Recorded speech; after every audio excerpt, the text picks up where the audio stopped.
ஷர்மிளா வணக்கம். சட்டப்பேரவையில் முதலமைச்சருடைய பதிலுரை இன்று நடந்தது. அந்த நிகழ்வின் போது முதலமைச்சர் விஜய் ஆற்றிய பதிலுரை என்பது மிக முக்கியமான சில கருத்துக்களை அவர் முன்வைத்திருந்தாலும் கூட அவர் வெளிப்படுத்திய விதம், அந்த பாடி லாங்குவேஜ் என்பது பல்வேறு விமர்சனங்களை எதிர்கொண்டு வருகிறது. அதாவது முழுக்க முழுக்க சினிமா பாணியில் இருந்து இன்னும் அவர் வெளிவரவில்லை. சினிமாவில் பேசக்கூடிய டயலாக் போலவே சட்டப்பேரவையில் அவர் பேசியிருக்கிறார் என்றெல்லாம் தொடர்ந்து விமர்சனங்கள் முன்வைக்கப்பட்டு வருகின்றது.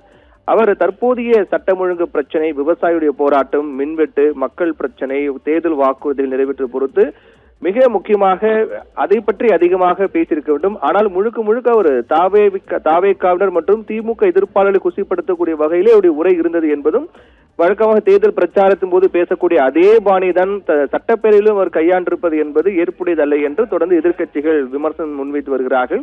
அதிலும் இன்றைய சட்டப்பேரவையில் பதிலுரையின் போது முதலமைச்சர் குட்டி கதை கூறுகின்றேன் என்று கூறி ஒரு குட்டி கதை என்ற பெயரில் ஒரு சில வரிகளை அவர் பேசுவார். அதாவது, தூரத்தில் பார்த்து கொண்டிருக்கின்றேன், உங்கள் தந்தை எங்கு காணவில்லை என்று கேட்கும்போது இங்குதான் உங்க அப்பா இருப்பார் என்று சொன்னார். ஆனால் அவர் காணவே இல்லை என்று முன்னாள் முதலமைச்சர் மு க ஸ்டாலின் சட்டப்பேரவை இல்லாத நிகழ்வை குறிப்பிட்டு அவர் பேசியிருப்பதாக எதிர்ப்புகள், விமர்சனங்கள்லாம் முன்வைக்கப்பட்டு வந்தது. இது ஒரு முதலமைச்சர் ஏற்புடையது அல்ல. அதுவும் சட்டப்பேரவையில் இவ்வாறு பேசுவது என்பது முற்றிலும் தவிர்க்கப்பட வேண்டிய ஒன்று என்று தொடர்ந்து விமர்சனம் முன்வைக்கப்பட்டு வருகின்றது.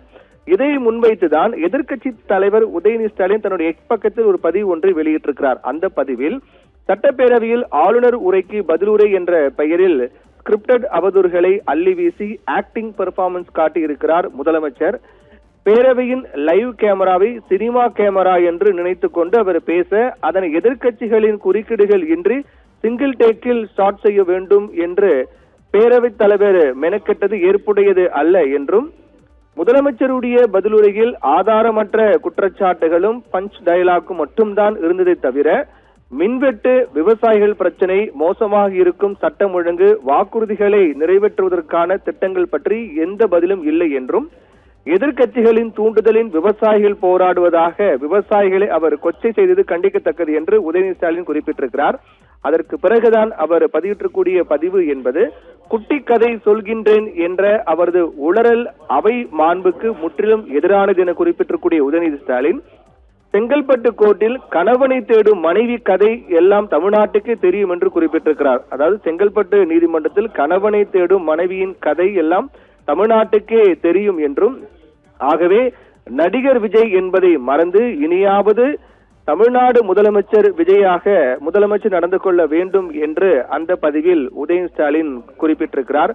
இது மிக முக்கியமாக பார்க்கப்பட வேண்டியது. சட்டப்பேரவையில் முதலமைச்சர் பேசும்போது குட்டி கதை கூறுகிறேன் என்று கூறி முன்னாள் முதலமைச்சருடைய தோல்வியும் அவரோடு தற்போது சட்டப்பேரவை இல்லாத நிகழ்வும் குறிப்பிட்டு அவர் விமர்சனம் செய்தது என்பது முழுக்க முழுக்க அது பல எதிர்மறை விமர்சனங்கள் ஏற்படுத்தி இருக்கின்றது. அது தவிர்க்கப்பட வேண்டும் என்றெல்லாம் கருத்துக்கள் முன்வைக்கப்பட்டு வருகின்றது. அதை முன்னிறுத்திதான் செங்கல்பட்டு கோர்ட்டில் கணவனை தேடும் மனைவி கதை எல்லாம் தமிழ்நாட்டுக்கே தெரியும் என்ற ஒரு நிகழ்வை குறிப்பிட்டு உதயநிதி ஸ்டாலின் அந்த பதிவை அவர் வெளியிட்டிருக்கிறார். ஷர்மிளா.